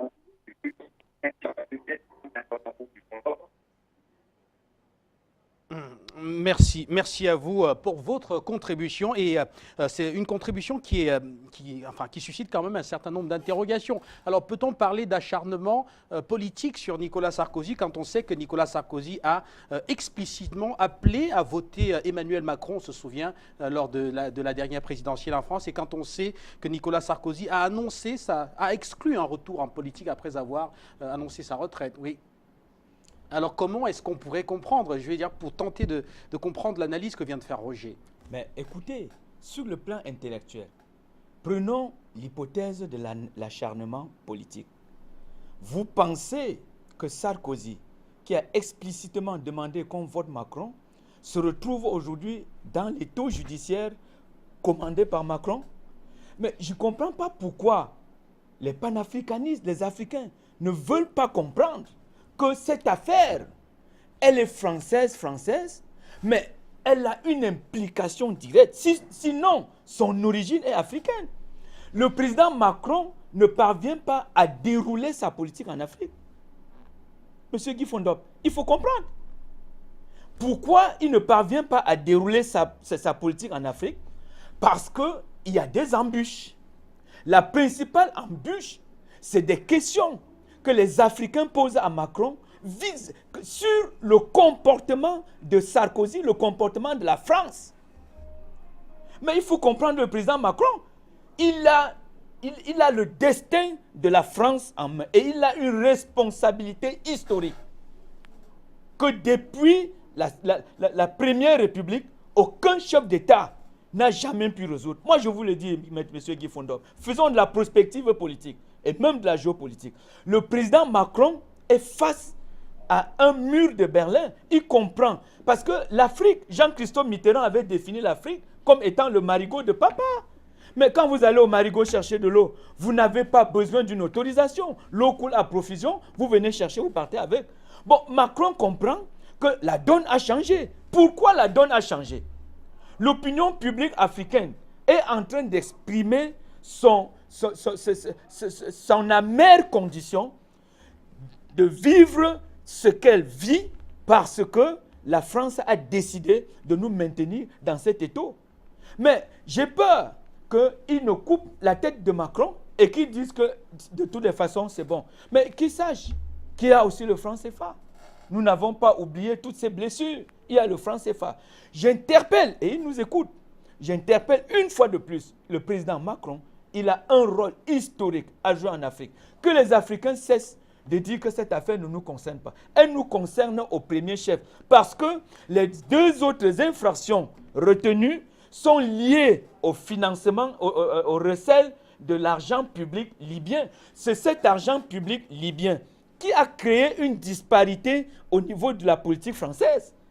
Il y a eu disproportion au niveau des financements. Ça veut dire quoi? Ça veut dire que les politiciens français sont allés en campagne, pas logés dans la même enseigne. Si c'était les Jeux Olympiques, on devait retirer la médaille d'or à celui qui s'est dopé. Mais Sarkozy s'est dopé. Il s'est dopé avec l'argent libyen pour devenir président de la République française. Si on était en sport, on devait retirer. Malheureusement, il a déjà exécuté ce mandat de chef d'État. Et le juge Tournaire doit refuter ce mandat en le condamnant. Monsieur Guy Fondop, c'est ce que nous, la société civile africaine, c'est ce que nous demandons. Et le président Macron, il le sait. Il sait qu'aujourd'hui, pour protéger Areva, pour protéger tous les intérêts français qui se retrouvent dans les ports de Lomé, les ports de Douala, de Kribé et autres, il faudrait quand même qu'une opinion publique puisse accepter la présence française. Il y a une sorte de francophilie qui doit se développer et laisser une place à une collaboration vraie, un vrai partenariat. Les Africains doivent cesser de dire que cette affaire ne nous concerne pas. Je leur dis que les infractions retenues contre Sarkozy, les 3 infractions sont liées, les 2 autres infractions sont liées à la première, recel des fonds publics libyens. Et la Libye est en droit de se porter partie civile. Merci à vous, Maître Janvier Momo. Et rapidement, on poursuit avec le Standard, toujours, et les appelants. William, vous nous retrouvez. Alors, est-ce qu'on pourrait dire que désormais, Nicolas Sarkozy vit, un peu comme Laurent Gbagbo, cet emprisonnement, subit un emprisonnement quand on sait qu'il est sous contrôle judiciaire aujourd'hui et quand on sait également qu'il est mis en examen, donc désormais tourmenté par un éventuel procès qui pourrait avoir lieu en France? Je vous adresse d'abord mes bonsoirs et les félicitations pour celui qui a eu vraiment l'idée géniale de créer la télévision panafricaine Afrique Média. Je serai un peu plus, je vais entrer beaucoup plus en profondeur depuis que j'attends parler de l'histoire de la France avec Sarkozy. Ça m'importe peu. Mais je vais d'abord revenir sur le marché libre, la zone de libre-échange continental qui a été lancée hier à Kigali, au Rwanda, lors d'un sommet extraordinaire des chefs d'État de l'Union africaine. Oui. Ok, merci beaucoup. Merci beaucoup. La question que je me pose, si je peux avoir, si les économistes vont essayer de nous répondre franchement, cette question, c'est que quoi? Nous avons dans ce marché les pays, tous les 40 pays à peu près qui ont signé, avec des monnaies différentes. La majorité, peut-être si j'en crois avec mes simples calculs différents, peut-être la majorité seront les pays francophones, utilisant le franc CFA. Or, nous savons que comment on appelle ça, la monnaie franc CFA n'appartient pas à ces pays. Si ça n'appartient pas à ces pays, ça veut dire que le gain gagnés dans ce marché seront reversés par la France. Je ne sais pas si vraiment les Africains essaient de réfléchir. Enfin, essayons quand même de réfléchir pour savoir que tout cela, ce n'est que encourager encore, donner le pouvoir d'achat dans la monnaie française, puisque cette monnaie ne nous appartient pas. Je ressors par là. Je pense qu'ils vont essayer de voir comment faire. Je ne sais pas, je ne suis pas dans leur marmite. Et je reviens pour sortir, pour aller au niveau de la France avec les histoires de Sarkozy. Moi c'est des histoires qui m'ont dormi debout. Il ne faudrait pas qu'on se perde trop les idées croyant que les Français vont peut-être aménager peut-être leur politique envers l'Afrique. Tout ça, c'est pour faire dormir les Africains et d'amener notre pion. Et qu'est-ce que je veux dire par là? Je veux dire tout simplement par là, c'est que la France, sachant qu'elle a perdu en Afrique, Bolloré a des problèmes au Bénin. Au Cameroun, ce n'est que les deux là, il a perdu un pourcentage de ses chiffres d'affaires. Au Gabon, la France a des problèmes un peu partout en Afrique. Je ne sais pas là où je peux en citer où la France gagne. C'est vraiment si on dit que la France gagne en Afrique, c'est l'histoire. La France perd partout. Maintenant, qu'est-ce qu'il faut faire? Ce Hollande qui est capable de sacrifier. Je dis bien sacrifier Sarkozy. Parce qu'il sait que c'est Sarkozy qui était, à l'époque de Sarkozy, qui a eu tous ces problèmes. Ils sont capables de monter tout ça, dire que bon, on fait semblant de te mettre en prison, et là on gagne un peu plus l'avantage en Afrique, et on essaie d'amener l'option si possible. Parce que les Russes et les Chinois sont en train de venir. Et c'est possible. Les Français sont les fins politiciens. Et maintenant, je reviens encore aux histoires de Macron. Macron, je vous viens pour surprendre. Macron, pour moi, n'est pas le président, est le président virtuel de la France. Mais en France, ces gens qui vous apportent de démocratie, ils ont une cellule de directives. Macron, lors de la campagne, essayait de voir tous les présidents qui montent en France, qui se disent ils sont candidats pour la France, ils ont un discours, mais une fois qu'ils sont assis sur le front, c'est une autre réalité qui se passe. Ils ne font pas ce qu'ils ont dit dans le discours. Ça veut dire que quoi? Lorsqu'ils sont dans leur cellule là, on leur dit bon monsieur, notre côté, nous mangeons selon la France, selon l'Afrique. Donc tout ce que vous allez faire, c'est d'amener les pions, c'est de tuer ces gens-là pour que nous puissions manger. Voilà tout. Je ne sais pas, il n'y a pas des histoires de démocratie qu'on parle là, il n'y a pas de démocratie. Ce n'est qu'une chambre où il y a déjà certains gens qui sont nommés et qui ont une directive par rapport à ce qu'ils vont manger. Une fois qu'on prend, on dit, bon, prenons celui-ci, on met là. Après, demain, on dit, prenons à gauche, lendemain, prenons à droite, on met là. Mais quand vous entrez, on vous dit ceci, vous allez faire cela, cela. Tous les intérêts de l'Afrique, de la France, est mis au détriment de l'Afrique. Bon, moi, au niveau de la Libye, je pense avec la candidature du fils libyen, c'est vraiment une bonne chose selon moi, une bonne chose. Et je pense que ce monsieur, je lui donne le courage, puisque un autre enfant devait se reculer à la politique, je lui donne le courage pour sa candidature. Ok. Guy Fondon, j'ai oublié de saluer les panels et je vous apprécie, vous connaissez. Merci à vous pour cet appel ce soir dans l'émission, et on va poursuivre rapidement en retournant à la rédaction de la télévision panafricaine parce qu'il est 19h GMT, c'est le temps du rappel du fait marquant de l'actualité afin que ceux qui viennent de nous retrouver puissent également nous retrouver au standard et commenter. Et rappelons que le fait marquant, c'est bien sûr la mise en examen de Nicolas Sarkozy qui risque de plus en plus de se retrouver en procès en France. Une mise en examen qui, une fois de plus, est saluée sur le continent africain. Nicolas Sarkozy qui tente de se défendre en accusant une cabale mise en place par la famille de feu Muammar Kadhafi et des proches qui voudraient donc ici l'anéantir. Et pour cela, je vous propose donc de retourner à la rédaction avec Manuela Siquet qui a suivi toutes ces réactions tout au long de la journée. Voici son compte rendu.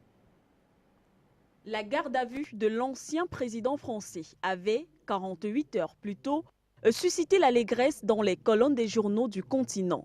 L'exaltation était également perceptible chez de nombreux Africains qui regrettaient que le guide ne soit plus là pour lui transmettre ses compliments. L'annonce de sa mise en examen doublé du contrôle judiciaire a également produit beaucoup d'allégresse malgré la sortie ce matin dans les pages du journal français Le Figaro de l'ex-chef d'État qui ne cesse de nier les faits en bloc et accusant le feu guide Muammar Kadhafi et sa famille de vouloir l'anéantir. Face aux enquêteurs, l'homme se bat comme un diable face aux nouvelles révélations qui l'accablent profondément. Il évoque une décision de non-lieu définitive sur le chef du délit de financement illégal de partis politiques comme financement illégal de campagne électorale après une précédente enquête. Une demande bottée en touche par maître Jean de Dieu Mokmou, avocat international, qui affirme que, s'agissant du non-lieu dont il dit avoir bénéficié dans l'affaire Bettencourt, il n'était pas le centre de la procédure. L'avocat ajoute que les témoignages sont concordants et que le document en main permet de douter de son innocence proclamée. Et que la mort de Kadhafi est aussi un élément à prendre en compte comme étant un moyen de dissimuler le crime qu'il avait commis. Et retour sur le plateau et direction les kiosques du continent pour un nouveau tour de ces journaux-là qui ont titré de façon sarcastique parfois sur la garde à vue de Nicolas Sarkozy. On va commencer par l'Observateur Palga. Tout à l'heure, on a regardé Maître Janvier Momo sans que je vous cite un extrait de l'article. Alors l'Observateur Palga, qui donc apprenant la garde à vue de Nicolas Sarkozy a titré à la une, eh bien, garde à vue de Nicolas Sarkozy avec les compliments du guide et qui dit, je vous cite un extrait du journal, le journal donc qui précise qu'en vérité le cas de l'ex, voilà, on va y arriver, le journal donc qui précise que qui précise que Nicolas Sarkozy entre tristement dans l'histoire puisque jamais, au grand jamais, un ancien chef d'État français n'avait eu les honneurs de l'atoll, en parlant ici de la garde à vue. Oui. Je pense qu'il a raison. Jacques Chirac a été condamné, mais il n'avait pas été gardé à vue pendant toute l'enquête préliminaire. Et ce journal, il est vraiment satirique. Pourquoi? Parce que, je reviens là-dessus, quand Sarkozy gardé à vue avec les compliments du guide, je vais vous rappeler tout à l'heure que le guide est libyen, il est dans ce studio avec nous. Il est avec nous, avec Kwame Nkrumah, avec Thomas Isidore Sankara, avec Ahmed Sékou Touré et tout ce que vous ne pouvez pas imaginer. Monsieur Guy Fondop, après les écrivains, après les écrivains, il y a des hommes politiques qui marquent l'histoire à perpétuité. Je pense que le guide libyen, qui aujourd'hui n'a plus le bénéfice de la respiration de l'oxygène, est avec nous sous une autre forme. Donc, ce journal Observateur Palga, je tire un coup de chapeau au directeur de publication avec les compliments du guide. Les compliments de ce guide, c'est nous-mêmes. Alors, on rentre un peu dans cet article publié par l'Observateur Palga qui précise, je cite, qu'en vérité, le cas de l'ex-chef d'État n'est pas une simple affaire de délinquance financière, de corruption active et passive, de trafic d'influence ou de faux et usage de faux, mais surtout la manifestation d'un gantérisme politique qui s'est soldé par la liquidation du guide le 20 octobre 2011, alors que son fils, Saïf al-Islam, avait commencé à parler du deal sarkozien et de l'ingratitude de l'obligé qui, après avoir lapé le lait mielleux et de la chamelle libyenne, a décidé de tuer la bête. Nous a révélé, c'était hier, l'Observateur Palga, plutôt satirique, oui. Non, écoutez, monsieur Guy Fondop, c'est édifiant, c'est la vérité.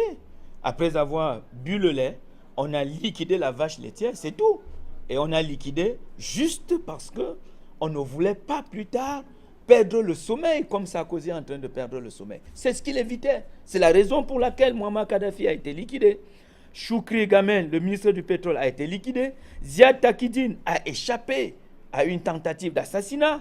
L'autre témoin, Bachir Saleh, en Afrique du Sud, à Johannesburg, il a reçu des balles sur lui. Voilà les témoins oculaires. Il n'y a que Djouri qui est en Angleterre. Voilà la liste des personnalités qui étaient à éliminer, et certains ont déjà été éliminés. Ceux qui sont vivants, avec l'aide de l'être suprême, la manifestation de la vérité va se faire, et puis l'Afrique, enfin, aura la tête de ce Nicolas Sarkozy sur un plateau. Alors, avant de retourner au standard, je vous propose maintenant la une de Liberté, du journal Liberté en Algérie, qui qualifie la garde à vue de l'ancien président français de crime et châtiment en rapport avec l'assassinat du guide voilà, je vais reprendre. Donc, Liberté a sa grande une en Algérie qui qualifie la garde à vue de l'ancien président français de crime et châtiment en rapport à l'assassinat du guide et la destruction de la Libye. Le journal qui ajoute que l'ombre de Muammar Kadhafi plane toujours sur la vie de l'ex-maire de Neuilly et que le nouveau rebondissement dans cette affaire libyenne vient également donner un argument de force à tous ceux qui accusent Nicolas Sarkozy depuis 2011 de crimes de guerre, crimes contre l'humanité en Libye. Voilà. Commentaire?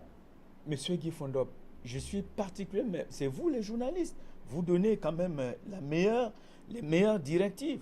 Vous voyez que si ce procès, si, je dis bien si, c'est le conditionnel, si ce procès, si cette affaire arrive à la phase de jugement et qu'au bout de compte, Nicolas Sarkozy soit condamné, alors cela ouvrira les portes à l'Afrique pour d'autres procédures, pour d'autres poursuites, M. Guy Fondop. Nicolas Sarkozy, je ne comprends pas pourquoi les Africains ne comprennent pas que cet homme est le malheur de l'Afrique au XXIe siècle. Et que cette procédure qui est engagée en France est liée à l'Afrique. Si elle n'est même pas totalement liée à l'Afrique, à deux niveaux. D'abord parce que les fonds récrimés viennent d'un pays africain. Ensuite parce que la France est convaincue qu'il faut une nouvelle France vis-à-vis de l'Afrique. Il faut un nouveau comportement français vis-à-vis de l'Afrique. Il faut une nouvelle façon de faire vis-à-vis de la nouvelle Afrique. Et voilà, Liberté qui conclut que l'histoire retiendra que le président français a attaqué un pays et anéanti un pouvoir juste selon toute vraisemblance pour effacer toute trace. Ça, on l'avait déjà évoqué tout à l'heure, voilà, mais on va peut-être pas revenir dessus. On va terminer toujours en jetant un coup d'œil sur les kiosques, les journaux du continent et les publications plutôt dures contre le président français, parfois sarcastiques. On va voir donc là la une de Waka Serra, à Ouaga, qui renchérit et déclare que Nicolas Sarkozy est visiblement dans la gadoue jusqu'au cou. Et ce ne sera pas pour déplaire à la tribu des Kadhafi, juste retour du boomerang que l'ancien président français prend en pleine figure. Quelle que soit l'issue de cette affaire, elle servira de leçon à tous ces grands qui se disent gendarmes du monde et chantres d'une démocratie et de la bonne gouvernance pour lesquelles ils pensent que l'Afrique n'est pas mûre, précise donc le journal. On a été un peu surpris parfois, et on a rigolé en lisant ces différentes publications autour de cette actualité, n'est-ce pas, qui aujourd'hui est couronnée par la mise en examen de Nicolas Sarkozy. On le signalait tout à l'heure. Oui. Vous voyez que la une des journaux, les unes des journaux africains sont de façon plus... les unes sont concordantes. Monsieur Guy Fondop, l'Africain normal ne peut pas ne pas se sentir concerné lorsque Sarkozy est en difficulté. J'ai dit un Africain normal. Quand vous regardez la Côte d'Ivoire aujourd'hui, la Côte d'Ivoire ressemble à quoi aujourd'hui? Les mutineries tous les jours. Est-ce que c'est cette Côte d'Ivoire que Houphouët-Boigny a bâti? Non. Regardez comment les chefs d'État africains étaient devenus des dindons pour l'Élysée sous Kadhafi. Pas de respect. Et cela s'est perpétué. L'histoire des biens mal acquis. Regardez comment une mission diplomatique africaine est considérée comme une toilette. Monsieur Guy Fondop, on ne peut pas laisser tout cela inaperçu.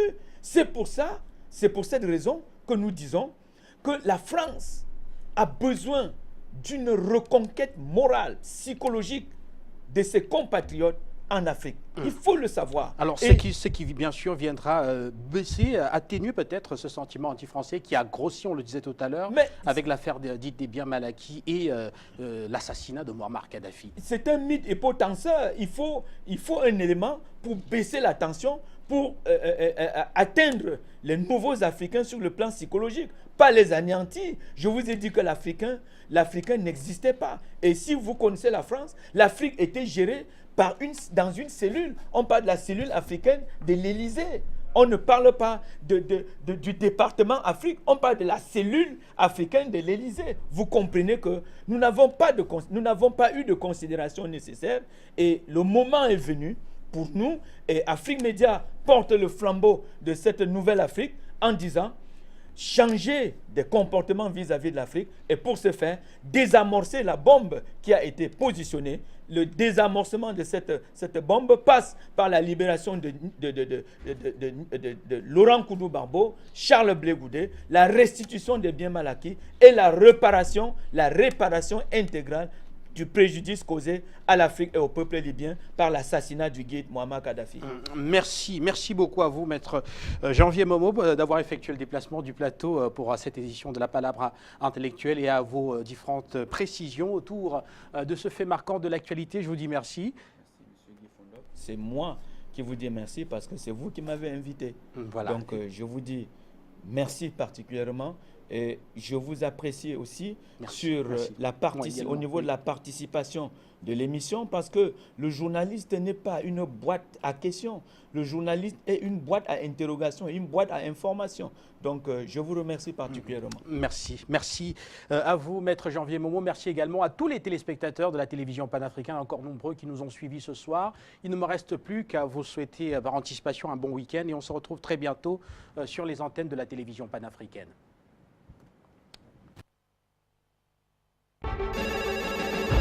L'Afrique Média veut libérer l'Afrique. C'est-à-dire que ça représente une décision internationale. Il faudrait qu'à l'international, qu'on s'abstienne de la position du gouvernement. La récréation est terminée.